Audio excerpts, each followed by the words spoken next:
fodbold med Lukas. Og vi spiller en kamp. Ja, det var ikke engang, jeg skulle skrue, men jeg skruer på jeres skyld. Han starter, vi spiller til 15. Vi laver en turnering. Vi skal spille mod Wendy, som han er stor på. Som er kameraet, mand. Ja. Det kan være, at I får en behind the scenes på et tidspunkt, hvordan vi filmer. På en eller anden tidspunkt, når vi får 30 subs! Vi mangler 6 mere. Where's bro going to? Så broski, kom nu, bro! Du skal 2 gange op i hænder. Ja. Med 2 skridt. Eller stil.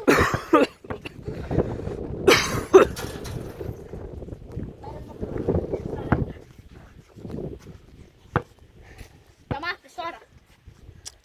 2-0 til Mathias. Så dommer er lige med kameraet, mand. I vloggen i dag. Fordi vores anden dommer, han er gået helt død. Han er her ikke.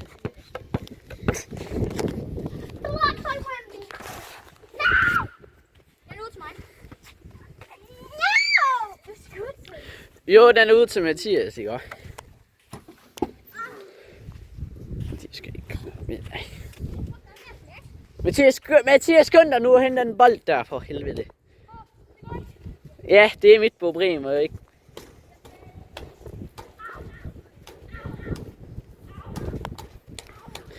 Det er godt motion, det der, min dreng.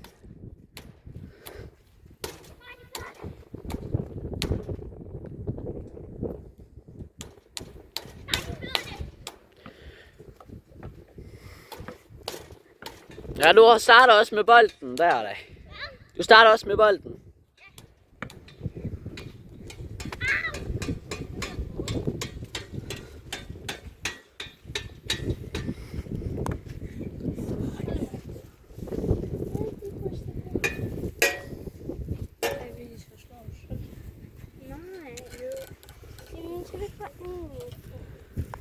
Er I klar til at spille videre? Ja.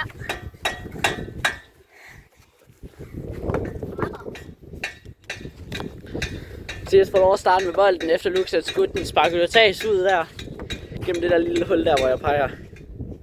Der.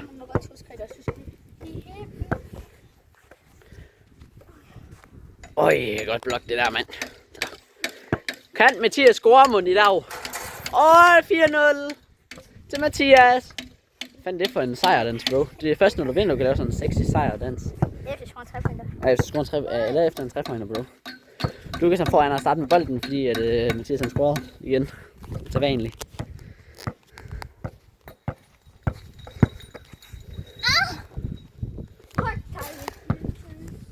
No, I må ikke weep hinanden.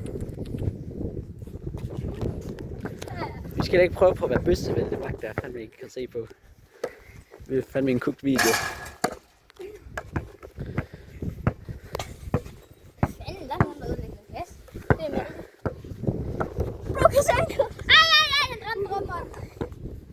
Han skal lov til mig, så. Hvis jeg står bare her, bro. Just shoot it. Han misser. You swish it so much, bro. Nej, det er ikke godt. Du skal lige blive bedre på en accuracy, tror jeg. Hvad? Det skal Mathias også. Det kan være, at han får en rebound og scorer den her. Lad os se, lad os se. No, stop! Come on! 6-0. Spiller til 15. Hvad var det for et skud, Mathias?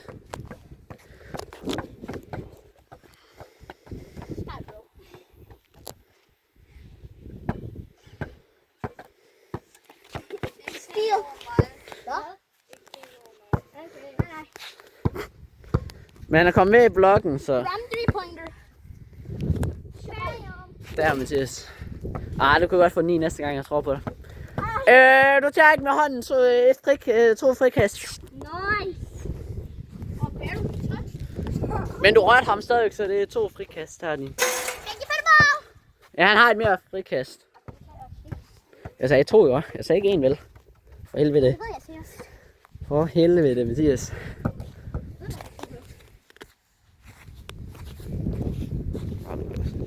Lukas, hvad er det for nogle airballs, broski? That's not good. Så skal vi stå her og optage. Mathias! Ej, det er godt. Mathias, du skal ikke... Du løb selv ind i muren, jo. For helvede. Hvad er det? Hvad er sådan noget?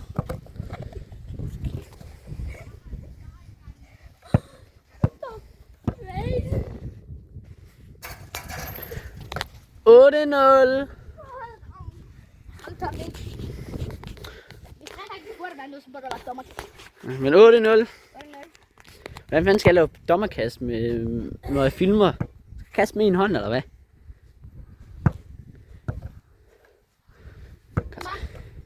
Kom så, Lukas. Kan Lukas score hans første 2 point i dag? I kampen? Nej. Ej, han var lidt sæt på. Ej, det var lige før Mathias fik bolden også. Det er sådan hoppet ud i.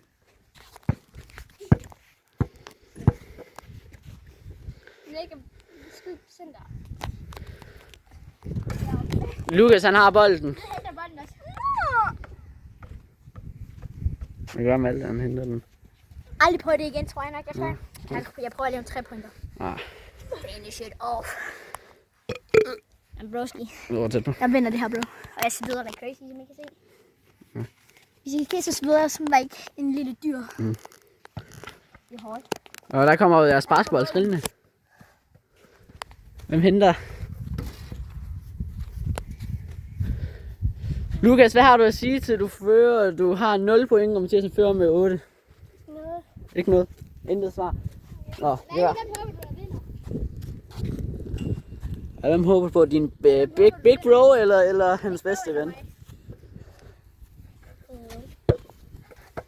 Håber big bro, jamen. Men det tæller ikke. Men du skal starte med bolden, for Lukas kastede den røg ud, så du skal have bolden, Mathias. Du starter med bolden, ja. Det var Lukas, der kastede den ud, ja. Det er lige meget. Han er bagud med 8 mål. Vand, Mathias. Nå, det gør der. Lige meget. I spiller bare videre. Ej, det var tæt på ellers. For en 3-pointer, broski. Ej. Det er 3 frikast der. Det er 3 frikast. 3 frikast. Det er 3 frikast. Au, ved du. Starter han også med bold? Ja, det gør han også. Og Mathias, der må ikke sige noget. Er det technical foul? Det er en foul. Det er 3 frikast. Der er ikke noget teknisk over det der. Du kan tydeligt se. Det var første mis. Så ramte du alt free. Og der var der også smartfish. Ja. Så sidste frikast, Lukas kan få sit første point her på hans sidste frikast. Eller fejler han som Mortus gør. Taylor. Kom så, Taylor, han sikkert som Mortus. Kast. Gør det her, Lukas, husk. Ej. Han misser. Ja. Kom tilbage. Husk, det er også tough. Kom, Lucky. Hvorfor er lyset tændt her? Ja. Er du okay? Ja. Mathias, hvorfor er lyset tændt her, bro? Der er lyst ud. Hvordan er det der tændt det?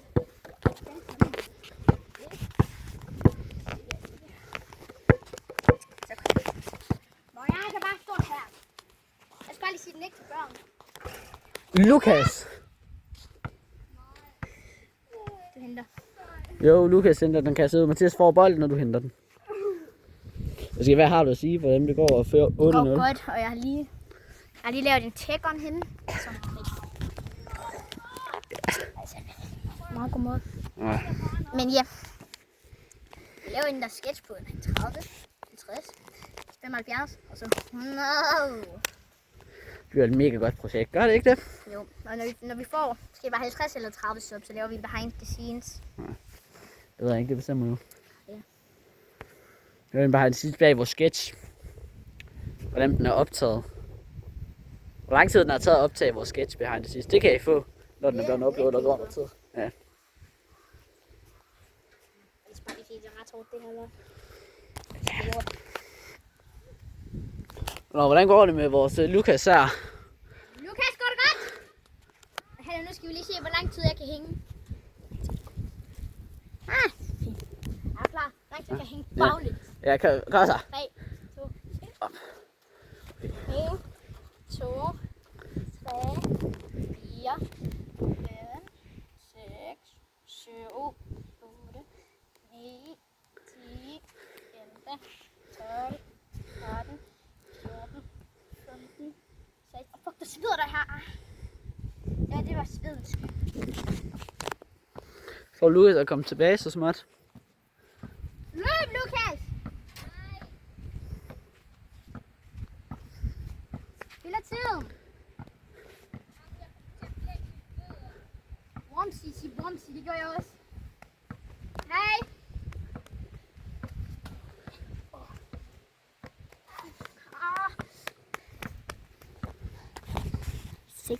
Okay, nej, bro. Jeg er ikke. Kom, bro! Jeg kommer stille og roligt haltende. Ja, jeg kunne lige have lavet 20. Hallo, Otis. Vi laver YouTube-videoerne med nogle andre også. Med basketballturnering. Og vinderen får en stor præmie.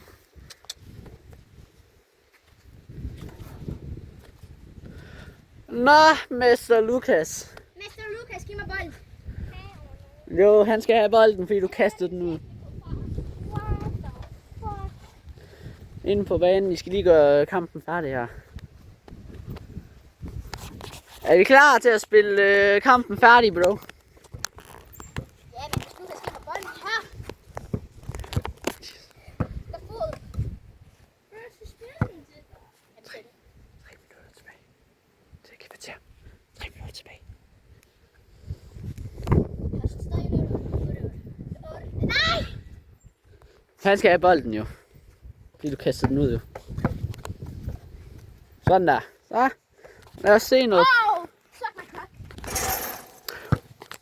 10-0. Jeg kan ikke være rigtig. At jeg vinder 15-0. Det kan da godt meget godt ske da. Lucas need to cook. You're wide open, shoot it ball. Og hans første 2 point. Jeg fører bare med 10. Ja. What do you mean? Jeg har 12. Nej, du har 10. Men du fører med 8 nu. Nu fører jeg med 8. Kom nu, Lukas. Kan Lukas lave et comeback of the century, tror vi? Skriv lige ned i kommentarfeltet, om han vinder. Hvis jeg får 3 point, så vinder jeg. Du kan også huske at like og subscribe, hvis han gør det. Nå, abonner til ham, bro. Ej, I skal gøre det alligevel. 3 frikast til Lukas for at skubbe Mathias. Nej, det gjorde du i hvert fald ikke. Du skubbede. Det var tydeligt at se, at du skubbede ham.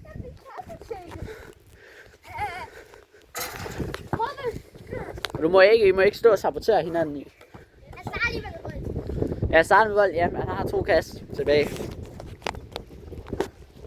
Har sat på.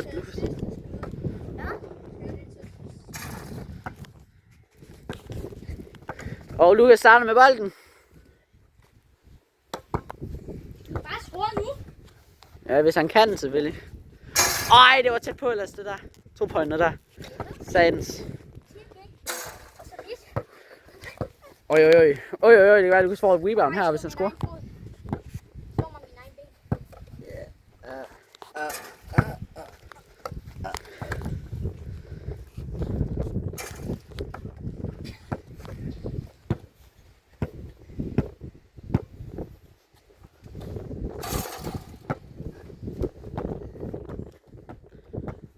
Spiller det færdigt? Wow.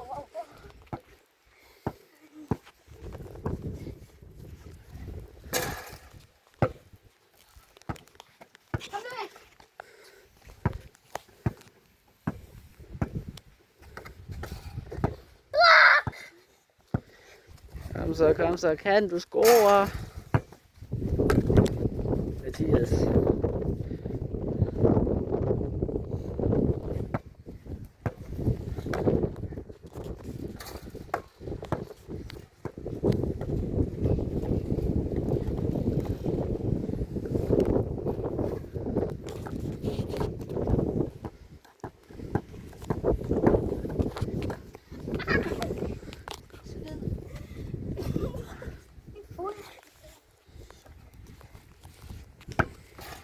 Hvorfor du vinder, Malte?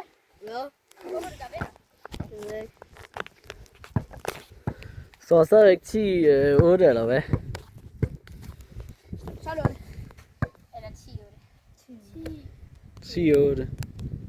Nej, 10-2. Ja, 10-2. Og lad os lige lægge den frem. Er du lykkes til bolden, og så løb tættere på os.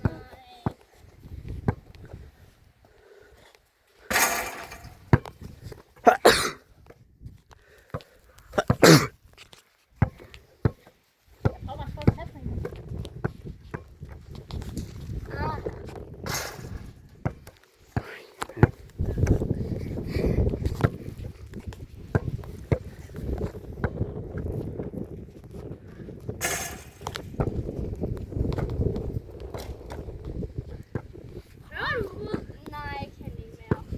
Kom nu, bro. Ellers er du ude.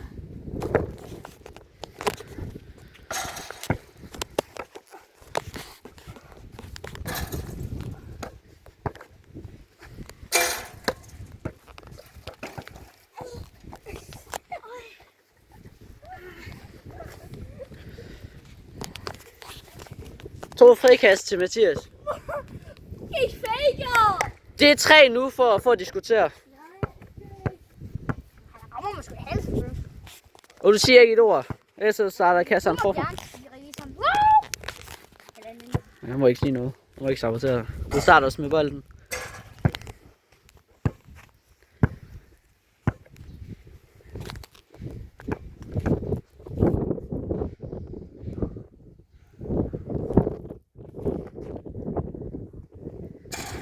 Bare sidste kast, kom nu. Ja, kan du score det sidste frikast? Jeg synes, ingen af jer har scoret det eneste frikast. Jo, Lukas har scoret, nej. Var det ikke? Ja, Mathias scorede den første, så 11-2. Ja, det starter med bolden.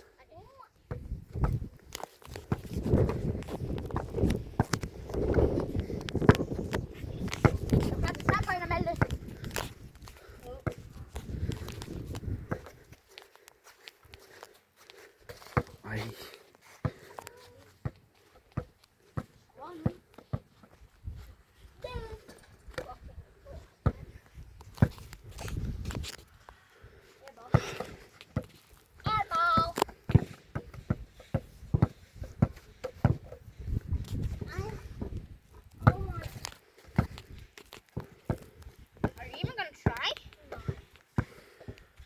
Suck my cock.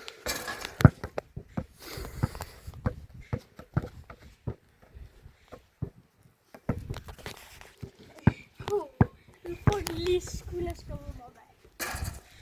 Lige skulderskummet. Hvad er det farve? Kom nu bare og gør nu, den her kamp færdig ved at være kedelig at stå. Okay, der er en kamp. Gør kampen færdig, altså. Er det umuligt?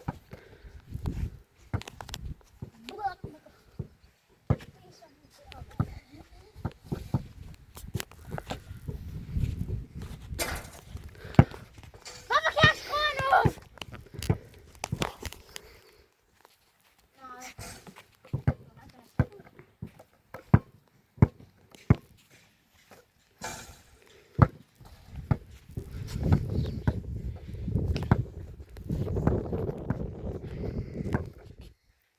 That's in. Oh my god.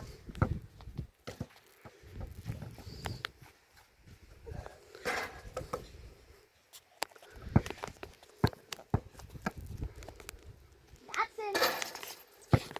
13-2.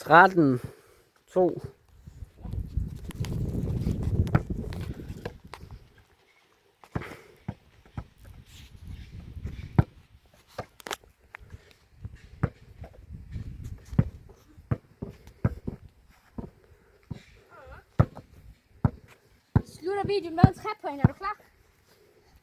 3, 2, 1.